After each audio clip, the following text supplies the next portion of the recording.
Hello दोस्तों, नमस्कार, जय हिंद और आपका हमारे चैनल में स्वागत है। देखिए, इस वीडियो में मुख्यतः आपको पता है यूपी पुलिस की दो भर्ती आ रही है। यूपी पुलिस की सबसे बड़ी भर्तियां हैं। एक तो आ रही है आपकी कांस्टेबल, ठीक है, कांस्टेबल।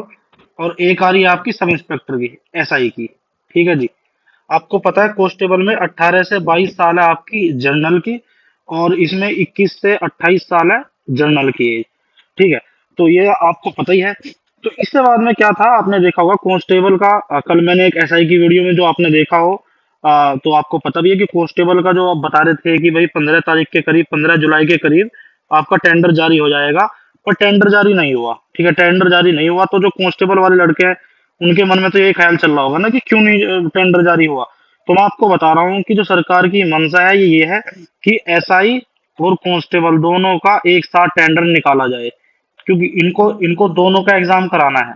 एसआई का भी एग्जाम कराना है फॉर्म निकाल कर, और कांस्टेबल का भी। अगर पहले कांस्टेबल की प्रक्रिया चला दी तो फिर एसआई बहुत ज्यादा लेट हो जाएगा, और शायद फॉर्म भी ना भरे जाए इलेक्शन से पहले। तो इसलिए प्रक्रिया ये चलिए कि भाई दोनों का एक साथ टेंडर निकाला जाए, इसलिए थोड़ा टाइम लग रहा है। अभी देखिए, कुछ लोग बोल रहे हैं कि 28 जुलाई के समथिंग आपका टेंडर जारी हो जाएगा, या 10 अगस्त तक जारी हो जाएगा। देखिए, इस चीज की तो मैं पुष्टि नहीं करता हूँ, पर हाँ, 15 अगस्त से पहले पहले आपका टेंडर जारी हो जाएगा, और 30 दिन के अंदर अंदर आपकी प्रक्रिया स्टार्ट हो जाएगी। मतलब एसआई और कांस्टेबल, इनके फॉर्म जो है आपके लगभग लगभग 15 सितंबर के करीब आ जाएंगे। इतना तो आप टाइम लगेगा, इससे मैक्सिमम तो मैं ज्यादा नहीं कह सकता, पर मिनिमम इतना ही है। और देखिए, 15 सितंबर अगर आप देखें तो जो पुलिस का जो देखा आपने कि जैसे आरपीएफ की आई थी एक वैकेंसी, आरपीएफ की एसआई और कांस्टेबल दोनों भर्ती एक साथ आई थी। ठीक है। तो पहले उसमें एसआई का एग्जाम हुआ था। जैसे ही आपका एग्जाम एसआई का खत्म हुआ था, 7 दिन के बाद आपका कांस्टेबल का एग्जाम स्टार्ट हो गया था। तो इसमें ऐसे ही रहेगा, दोनों भर्ती समतल चलेंगी। अब भाई पहले कांस्टेबल का एग्जाम हो या एसआई का, कांस्टेबल का होगा तो उससे 5 से 10 दिन बाद आपका एसआई का एग्जाम हो जाएगा। तो इतना ही वो रहेगा डिफरेंस, इससे ज्यादा नहीं रहेगा। तो ये दोनों वैकेंसी आ रही हैं। अब देखिए, इस पे सरकार की जो सबसे बड़ी जो चिंता है इस चीज को, कि भाई कंपनी आपकी कौन सी जो है आपकी से करी जाए ठीक से, क्योंकि आपको पता है जो आपकी यूपीएसआई की 9,534 वैकेंसी थी, उसमें बहुत बड़े स्तर पर धांधली हुई थी। आपने विभिन्न अखबारों के माध्यम से कि दीवार तोड़कर आपका जो है केबल लगा के स्क्रीन शेयरिंग कर दी, ये कर दी, वो कर दी। मतलब कई कई प्रकार से आपकी नकल हुई थी उसमें। ठीक है, बंदा बस अंदर बैठा था लैपटॉप पर, सॉरी सिस्टम पर, और माउस हिला रहा था बस ऐसे ही, पर उसके उत्तर जो दिए जा रहे थे बाहर से कोई दे रहा था। तो ये भी हुआ है उसमें। तो इस ये चीजें दोबारा से रिपीट ना हो, तो सरकार इसको थोड़ा सा लेके इस बार सजेगा। और आपको पता है हाइब्रिड मोड पर आपका एग्जाम होना है। हाइब्रिड मोड का मतलब आपको पता ही होगा, बहुत लोगों ने बताया भी होगा आपको, कि सामने आपके कंप्यूटर रहेगा। ठीक है, उस पे क्वेश्चन आएगा। ठीक है, आप यहाँ पे बैठे हो, आप उस क्वेश्चन को देखो, वो एक आपके पास में ओएमआर सीट रहेगी, ओएमआर सीट पर आप उस क्वेश्चन का आंसर दोगे। तो इसमें जो स्क्रीन शेयरिंग हो गई, या फिर केबल डालकर कोई बाहर से हैक करा, ये वाली प्रॉब्लम खत्म हो गई। बस एक प्रॉब्लम बचेगी सोल्वर की। ठीक है, सोल्वर की। और सोल्वर की जो प्रॉब्लम बताई जा रही है, कि इसमें भी आपका विभिन्न तरीके से आई स्कैनर, थंब स्कैनर, मतलब बहुत विभिन्न तरीके से इस बार चेकिंग होगी। तो जहां तक है सोल्वर की प्रॉब्लम भी खत्म हो जाए। और अगर ऐसा होता है ना, तो यूपीएसआई की जो आपकी यूपीएसआई की 2400 के करीब पद है। ठीक है, ये भी बढ़कर आपका, ये मानो जब तक वैकेंसी आएगी 1000 से 1500 आपके पद बढ़ जाएंगे। ठीक है, और ये मानो कि 4000 के करीब आपके ये पद हो सकते हैं, इतना तो उम्मीद है। अगर इतने पद आते हैं तो मेहनती बच्चा जो है, जो मेहनत से होगा, चीटिंग ना हो, तो जो मेहनती बच्चा है वो अंदर चला जाएगा। और ऐसे ही कांस्टेबल की है। कांस्टेबल की जो आपकी वैकेंसी आ रही है, जो आपकी 52,000 के करीब वैकेंसी आ रही है, उसमें भी बहुत ईमानदार, अगर ईमानदारी से भर्ती होगी ना, तो बहुत घर में जो ईमानदारी से जो बच्चे तैयारी कर रहे हैं बैठकर, उनके सपने साकार हो जाएंगे। तो बात यही है, हाइब्रिड मोड देखो क्या क्या मतलब, इसमें कुछ, इससे कुछ पॉजिटिव रिजल्ट मिलता है या नहीं। सबसे बड़ी बात जो है अब जो एज को लेकर, कि एज काउंट कब से होगी, इसमें जो है छूट मिलेगी नहीं मिलेगी, ये भी आपके मन में बहुत बड़ा प्रश्न है। देखो, मैंने आपको बताया था, एक चीज आपने नोटिस करी है कि जैसे आपकी जो सेंट्रल की है वैकेंसी कोई नहीं आ रही, जैसे आरपीएफ हो गया। ठीक है, ठीक है, एनटीपीसी हो गया, लोको पायलट हो गया, ये वाली वैकेंसी किसी की भी अभी तक कहीं से भी किसी भी वैकेंसी का कोई पता आता पता नहीं है।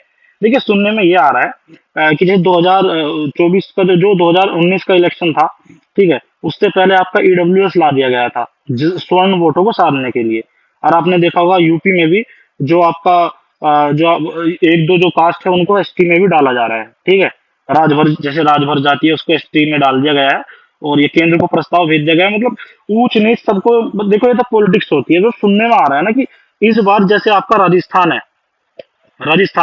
राजस्थान ने क्या किया कि ईडब्ल्यूएस में 5 साल की छूट दे दी। 5 साल की छूट, जिसका अगर किसी का ईडब्ल्यूएस का सर्टिफिकेट है उसको 5 साल की छूट दे दी गई है राज्य सरकार ने, राजस्थान की। और राजस्थान में है आपकी कांग्रेस की सरकार।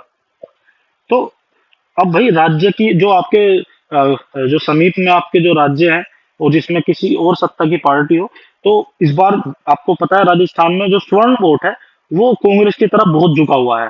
और कांग्रेस का पलड़ा बहुत ज्यादा भारी है और दोबारा से कांग्रेस की सरकार जब सुनने में आ रहा है कि वहां बनेगी, ठीक है। क्योंकि देखो ये जो पॉलिटिक्स होती है ना, छोटों बड़ों को सबको एक साथ लेकर, मतलब ऊंच नीच जो वैसे देखो समाज में होना नहीं चाहिए ये, पर अब भाई कास्ट सिस्टम है तो क्या करें, रिजर्वेशन भी है तो क्या करें। तो भाई अब जो भी है सबको गांठते हैं ये कि जनरल वालों को भी अपने हिसाब से ले आओ, जनरल वालों को जैसे इनमें छूट दे दी, ऐसे एसटी एसटी वालों को कुछ दे दो, तो ये चीजें चलती हैं। तो जो सुनने में आ रहा है कि ऐसा हो सकता है कि सेंट्रल ही घोषणा कर दे कि ईडब्ल्यूएस में अब से इसमें रिजर्वेशन मिलेगा, मतलब एज में रिलैक्सेशन मिलेगा, ठीक है, ऐसा सुनने में आ रहा है। या फिर यूपी की सरकार घोषणा कर दे इसमें। और आपको पता है अगर घोषणा हुई तो बहुत अच्छी खुशखबरी मिलेगी। और दूसरी बात, अगर ये घोषणा भी नहीं होती है तो जो कांस्टेबल की जो भर्ती आ रही है उसके लिए खुद आपके जो भाजपा के विधायक हैं, 2-3 विधायक अपने मुख्यमंत्री से पर्सनली मिल भी चुके हैं और कयास ये लगाए जा रहे हैं कि जो थोड़ा सा ये लेट टेंडर हो रहा है ना, ये आपका एज रिलैक्सेशन को लेकर ही हो रहा है। अब आप कहोगे कैसे? देखिए ऐसा होता है कि देखो मान के चलो जैसे 18 से 22 साल एज है किसी भी भर्ती की, तो उस हिसाब से एक भर्ती बोर्ड को पता है कि आंकड़ा कि भाई 30 से 35 लाख फॉर्म भरे जा सकते हैं। अब इसमें अगर आप 1 साल की छूट दे दो तो इसमें फिर कम से कम जो 2 से 3 लाख कैंडिडेट और बढ़ जाएंगे। आप इसमें 2 साल की दे दो तो इसमें 5 लाख कैंडिडेट बढ़ जाएंगे। तो उस हिसाब से कि भाई हम कितनी इसमें छूट देंगे, सबसे पहली बात तो ये, और जितनी ये छूट देंगे उस हिसाब से ये एक अनुमान लगाएगा कि हम इतने नंबर ऑफ फॉर्म आ सकते हैं और उसी हिसाब से टेंडर निकाला जाएगा, ठीक है। आपने यूपीएसआई 9530 का टेंडर भी देखा होगा। उस टेंडर में भर्ती बोर्ड ने साफ साफ कहा था कि भाई 8 से 9 लाख इतने फॉर्म हम मान के चल रहे हैं कि भाई इतने फॉर्म भरे जाएंगे। तो ऐसे ही कांस्टेबल हो गया, ठीक है, ऐसे ही एसआई होगा। और मैं हमेशा बोलता हूँ कि एसआई और कांस्टेबल में अगर अगर किसी एक में भी एज में छूट मिलती है तो फिर दोनों भर्तियों में मिलेगी, क्योंकि दोनों भर्तियां एक साथ आ रही हैं, ठीक है। अगर कांस्टेबल में 1 साल की भी छूट मिलती है तो फिर एसआई में भी 1 साल की छूट मिलेगी। तो जो लोग एज को लेकर परेशान है, भाई देखो सबसे पहली बात तो पढ़ते रहो, ठीक है ना। बहुत से लोगों ने कहा था कि एसआई की वैकेंसी नहीं आएगी। मैंने एक दिन पहले आपको बता दिया था कि भाई 2400 के करीब पद है और इस पर आपकी वैकेंसी आ रही है। अगले साल अगले दिन घोषणा हो गई थी, ठीक है। तो जो सुनने में आ रहा है कि एज में रिलैक्सेशन मिल सकता है और चांसेस बहुत ज्यादा हैं। तो भाई अगर आप 1-2 साल में करो, 3 साल भी किसी भी भर्ती में, चाहे कांस्टेबल हो चाहे यूपीएसआई हो, अगर आप पीछे हो और आपको लग रहा है मैं ओवर एज हूँ, मैं फॉर्म नहीं भर पाने का, तो भाई और आप पढ़ नहीं रहे तो आप मूर्खता कर रहे हो, ठीक है। कभी आपको सरप्राइज मिल जाए कि भाई 3 साल की दे दी, 4 साल की दे दी, 5 साल की दे दी, ईडब्ल्यूएस के थ्रू जैसे राजस्थान में दी गई है, तो आप बहुत प्रॉब्लम में आ जाओगे, एकदम से आप तैयारी नहीं कर पाओगे। तो मैं तो कह रहा हूँ तैयारी करते रहिए, पढ़ाई कभी वेस्ट नहीं जाती। अगर आप पढ़ाई करोगे तो आपकी वेस्ट नहीं जाएगी वो पढ़ाई, या फिर आपका कोई ऐसा आर्थिक नुकसान हो जाएगा, ठीक है। और अब तो ये भी नहीं है कि आपको बाहर लेके पढ़ना है, अपना घर पे पढ़िए, ऑनलाइन कोर्स खरीद लीजिए। कोर्स भी खरीदने की जरूरत नहीं है, यूट्यूब पर बहुत सारी वीडियोज हैं जो फ्री अपलोडेड है, पूरा पूरा कोर्स अपलोड है, आप वहां से देख लीजिए। तो ये चीजें हैं अभी फिलहाल। तो जो लोग ओवर एज हो रहे हैं 1-2 साल से या 3 साल से भी, मैं तो कहूंगा कि भाई अपनी तैयारी करते रहो, ठीक है, चांसेस बहुत ज्यादा है। और मैं फिर कह रहा हूँ अगर कांस्टेबल में मिली तो एसआई में मिलेगी।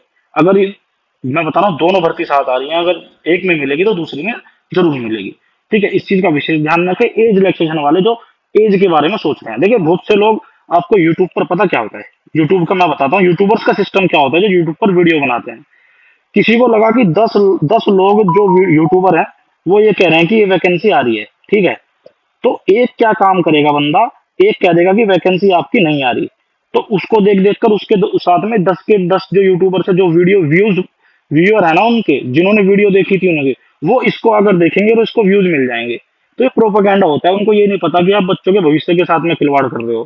ठीक है, तो मैं फिर कह रहा हूँ कि भाई देखो, पढ़ोगे, नुकसान तो इसमें कुछ होना नहीं है आपका, कि या मैं आपको कह रहा हूँ कि आप कहीं जुआ लगा लो, सट्टा खेल लो, पढ़ते रहो, और जहां तक उम्मीद है न्याय आपको जरूर मिलेगा। सरकार, क्योंकि भाई 2024 का इलेक्शन है, और इतना पता है कि इस बार भी सवर्ण वोटरों को, स्वर्ण जो वोट है, जनरल की जो वोट है, उनको साधा जाएगा। और देखिए, अगर छूट मिलती है तो उसमें सबको फायदा होगा, ओबीसी को भी फायदा होगा, एससी को भी फायदा होगा, एसटी को भी फायदा होगा, सबको होगा।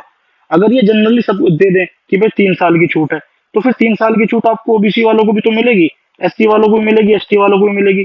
पर अगर ये दे देता है ईडब्ल्यूएस में 5 साल की छूट, फिर तो फिर भाई किसी को नहीं मिल पाएगी। पर जहां तक है, छूट सबको ही मिलेगी। ठीक है, तो आप इस चीज से परेशान ना हो, पढ़ते रहिए। ठीक है, और अगर कोई अनागर बात करता है, उस पर ज्यादा ध्यान देने की आवश्यकता नहीं है, अपना पढ़ते रहिए। ठीक है, इन लाइन देखिए, मैं सीधी सी बात कहूंगा, चैनल सब्सक्राइब कर देना, क्योंकि यहाँ पे आपको बरगलाया नहीं जाता, ना ही आपको कुछ गलत चीजें बताई जाती हैं। चैनल सब्सक्राइब कर देना, और अगर कोई बंदा डिमोटिवेट हो रहा है, उसको वीडियो को शेयर कर देना। ठीक है, तैयारी करते रहो, वैकेंसी बहुत जल्द आ रही है। अब कोई कह रहा है नहीं आ रही है, ये नहीं आ रहा है, वो नहीं आ रहा है, तो लोगों का काम है कहना। अब एक बात बताओ, वैकेंसी एकदम से आ गई और 2 से 3 महीने बाद आपका एग्जाम हो गया, तो आप ये बताओ कि आप चलो अब से भी लगा लो, तो 3-4 महीने में आप क्या उखाड़ लोगे? कहने वाली बात होती है कि हम दिन रात मेहनत करके और ये करके वो करके कर लेंगे सब कुछ, पर लोग तैयारी बहुत पहले से कर रहे हैं। ठीक है, आपसे ही बहुत, मतलब 1 साल से ही तैयारी कर रहे हैं लोग, तो आप बहुत पीछे हो जाओगे। तो यही है, अपना थोड़ा सा फोकस रखिए, और वीडियो को शेयर कर देना, चैनल को सब्सक्राइब कर देना। और इन लाइन देखिए, अगर आप यूपी सब इंस्पेक्टर की तैयारी कर रहे हो, तो चक्षु पब्लिकेशन की गाइड बुक आती है, इसमें पूरा आपका पूरा का पूरा सिलेबस दिया गया है यूपीएसआई का। 4 सोल पेपर है 2021 के, वो 3200 से ज्यादा आपके एमसीक्यूज में दिए गए हैं। ठीक है, पहले इसमें क्या है कि आपको पूरी, अब देखो ये तो शॉर्ट पीडीएफ है, सिर्फ आपको एक दिखाने के लिए। ठीक है, आपको पहले इसमें क्या नाम, आपको थ्योरी पढ़ाई जाती है, फिर देखिए ये इस तरीके से आपको एमसीक्यू देते हैं, ताकि आप इसको थोड़ा सा अच्छे से प्रैक्टिस कर पाओ एमसीक्यू के। पहले थ्योरी पढ़ाई जाएगी, फिर एमसीक्यू दिए जाएंगे उसी टॉपिक पर, और फिर उसके आंसर्स भी दिए जाएंगे। देखिए देखिए, बिल्कुल बिल्कुल हल करे हुए आंसर है। तो इस गाइड बुक का ये फायदा, पूरा का पूरा सिलेबस इसमें कवर है। और देखिए, यूपीएसआई की इनकी गाइड बुक के अलावा ये प्रैक्टिस सेट वगैरह ये भी आते हैं, तो आप इनको भी ले सकते हो। और इनका जो लिंक है डिस्क्रिप्शन में मैंने डाल दिया है, जाके आप वहां से इनको खरीद सकते हो। ठीक है, इन लाइन, धन्यवाद, जय हिंद, जय भारत।